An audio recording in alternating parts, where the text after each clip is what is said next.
Bem, vamos então dar continuidade ao nosso programa de hoje, Direito do Cidadão. E lembrando sempre que o nosso apoio cultural é de Prominas e de Cortinas Carnot. E os telefones para você entrar em contato com a Prominas, 3771-7969 e com Cortinas Carnot é 3774-6666. Agradecemos inclusive ao apoio cultural dessas duas empresas aqui no nosso programa. E continuamos conversando com o nosso professor e advogado Chicão, que é o nosso consultor jurídico do programa aqui. Temos hoje algumas perguntas, algumas dúvidas colocadas por telespectadores. A segunda, Chicão, é com respeito ao cancelamento de contrato de matrícula escolar. A pessoa diz o seguinte: matriculei minha filha em um curso de inglês, mas ao chegar à casa percebi que o contrato tem algumas diferenças do que me falaram na hora. É possível cancelá-lo? Eu vou esclarecer para... parece que quando ela mandou após 2009, mas é 2010, mas esse é erro de digitação. Eu queria esclarecer uma coisa: o contrato de cursos de línguas é totalmente diferente desse contrato de escolas. Ele é versado por outra lei, outra legislação, inclusive outro... por exemplo, a escola normal que a gente vê aí, a escola dos nossos filhos, tem um sindicato que é o SINEP das escolas patronal, né? E tem o SIMPO, que é dos professores. As escolas de curso de inglês têm outro sindicato totalmente diferente, porque as leis são todas diferentes, o aumento são em épocas diferentes, entendeu? Certo. Então, agora, a partir da hora que teve um contrato entre duas partes ou mais, que o contrato sempre é assim, duas ou mais partes, um acordo entre as partes, né? Há no próprio contrato um jeito de rescindir, seja por uma causa ou outra, seja por uma parte ou outra. Isso tranquilamente tem. Agora, quando não tem, ou o contrato é falho, ou então tem que ir, infelizmente, tem que ir para a justiça. Porque o foro da comarca local do curso é o que está apto a receber a causa, né? Então, quer dizer, a pessoa cursa de Sete Lagoas, então, se não conseguiu resolver lá amigavelmente, tem que entrar na justiça. Seria assim como no contrato com as escolas de línguas particulares, aí particulares mesmo, porque nós temos escolas particulares que têm que obedecer a tudo que é determinado pela Superintendência Regional de Ensino. Certo. Elas têm que ser registradas, têm que cumprir tudo aquilo que é determinado pela entidade do ensino público também, que também ela versa sobre as entidades, as escolas particulares. Mas essa escola aí seria como uma prestação de serviço, como seria de um bombeiro, que a maioria dos acordos está. Seria mais próximo de uma locadora de vídeo, ou de uma locadora de carro, né? Certo. Só que não é locação, é a prestação de serviço. Alugar um martelete pneumático para poder fazer uma obra, um andaime, seria mais próximo disso aí. E que nem sempre obedece a um contrato escrito. Aula de judô, natação, né? Perfeito. Seria próximo à academia. É muito comum, nota-se aqui no caso da Missivista, que é uma escola até bem organizada, que tem até contrato escrito, mas nem sempre tem, né? Nem sempre tem, né? Eu vejo clubes e contratos, lugares, empresas na cidade, que estão muito ainda caminhando bem devagar, enquanto outras já estão lá na frente. Você assina o contrato, você puxa o contrato na internet, né? Você já assina só aquela parte, você não precisa de tirar tudo, você tem ali a seu dispor no site, né?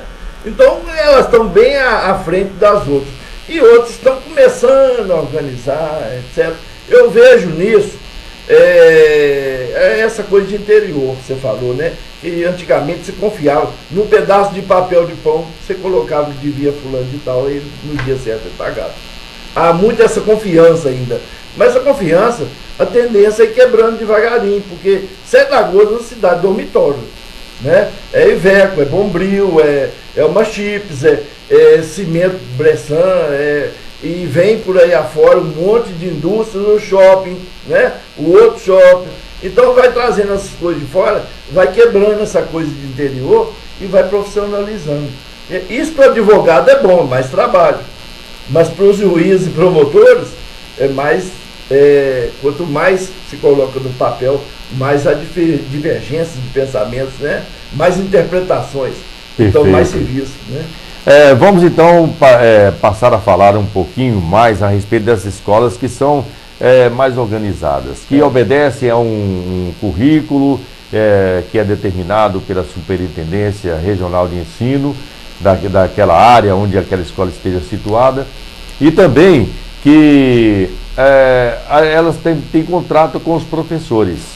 Algumas, ou a maioria delas pelo menos, tem até os meus professores registrados como empregados, a maioria, né? A grande maioria.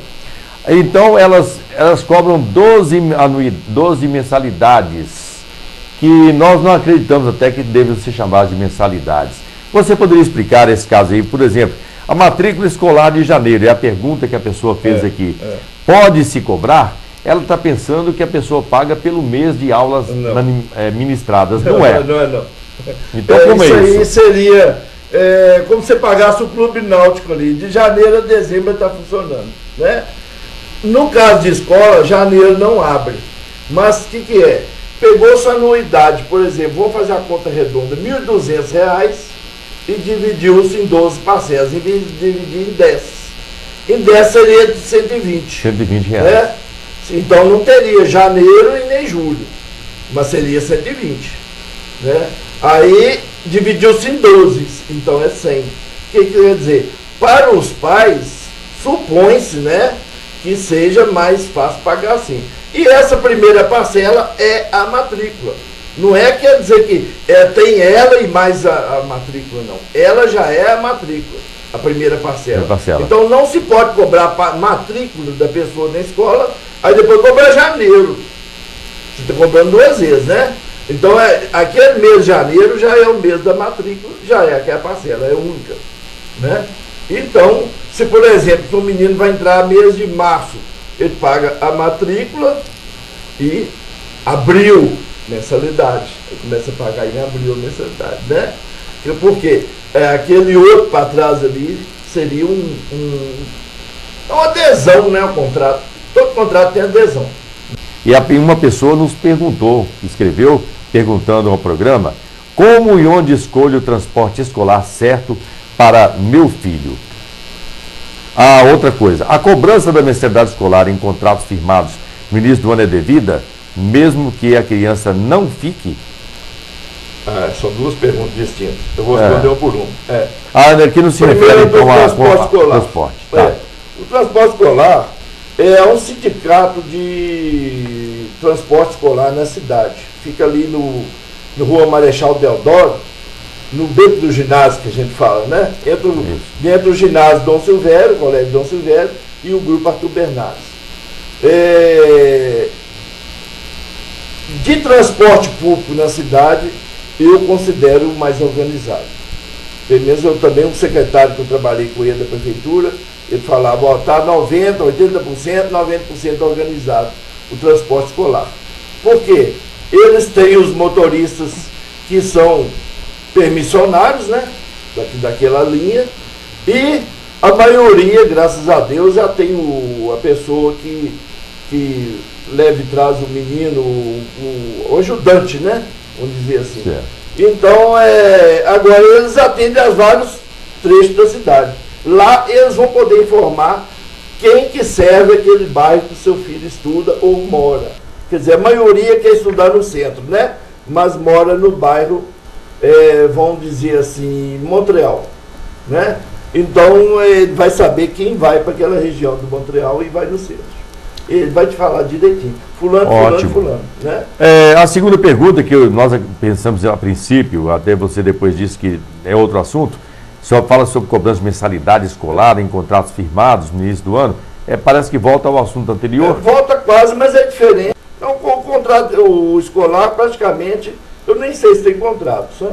Ele deve fazer uma ficha cadastral lá e tudo, tomar endereço dos pais. Pode, a maioria eu acredito que tenha contrato, sabe?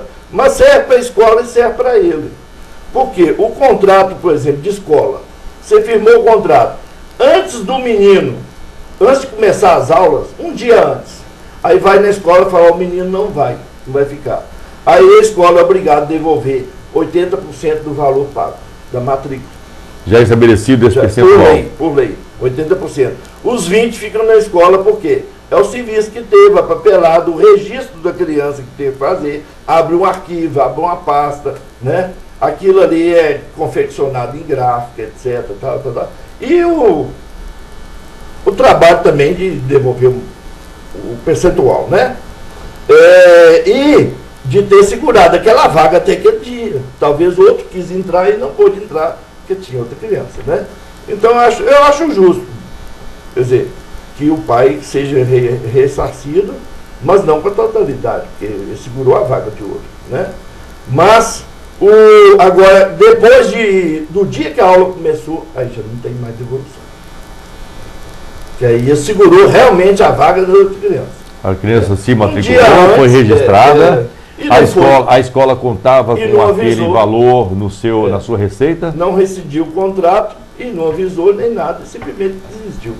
Perfeito. Aí ele perde tudo. Agora no escolar eu acredito que vai bom senso mesmo e ele não vai cobrar isso. Se já pagou, acho que eles devolvem. O pessoal é muito bom mexer com eles. É porque não transportou a criança. Eu sinto até orgulho de ter feito parte, ou fiscalizado o pessoal da... Mas, por outro lado, o transporte escolar também, ele não segurou uma vaga, por exemplo, poderia ter colocado outra pessoa para poder ser transportada. A rotatividade deles é muito grande. Não acontece. Eu não acredito. Quem tem ônibus, então, praticamente nem conta, né? Quem tem van já fica assim, mas ele tem uma vaga a mais para oferecer. E no outro ano, se ele tratou bem a pessoa, se a pessoa for voltar no outro ano, ele vai pegar ele. Eu tenho certeza. Né? Muito bem. Mais uma pergunta aqui, essa aqui já vamos já ao final do curso, a pessoa já completou e tudo mais. Ela quer saber se existe algum site onde possa ver se um histórico escolar ou um diploma é ou não legítimo. E se eu me matricular, tem algum site que eu possa ver isso? A pergunta meio ambígua também. Parece que não é o caso do diploma conferido à pessoa. Não sei se ela está querendo conferir o diploma dela ou de outro, mas ela está querendo conferir, né? Eu até anotei na internet, na hora que me mostrou aqui, eu procurei para poder checar os dados que eu tenho. Realmente no estado, até o ensino superior, é a superintendência e a Secretaria de Educação, né? Que pode checar o diploma. Agora o ensino superior, e para cima, curso técnico, etc., é o MEC. Né? O MEC, no site do MEC, nossa, você entra lá no site do MEC, você fica lá 4, 5 horas para poder, é muita coisa mesmo. Tem lei, tem portaria, tem decreto, tem revalidação de diploma, mas não sei o que lá, registro, não sei o que. Eu tenho, é vasto mesmo, é muito assunto. E a gente precisava ter uns 10 programas. Nessa área, o melhor seria procurar, então, a própria faculdade, né? Para poder também diretamente. Ter o centro acadêmico, né? Checar direto lá, né? As pessoas, uma pessoa comum, assim, se eu chegar lá agora e checar na faculdade, eles não me dão, não. Mesmo ter sido professor ou como professor, eu tenho que fazer um ofício, né? Mostrar uma boa finalidade para que é. E julgar se pode me dar aquela informação ou não. Agora, como é autoridade policial ou judicial, aí eles vão expedir na hora. Já costuma falar extraoficialmente, depois mandar a resposta oficial. Muito bem. E há na cidade muito a checação de diploma, etc. E sempre teve, sempre vai ter, né? Com este assunto aqui, nós encerramos então mais este programa Direito do Cidadão. E nós encerramos aqui agradecendo a vocês pela sua audiência e também agradecendo a Prominas e a Cortinas Carnot pelo seu apoio cultural ao programa.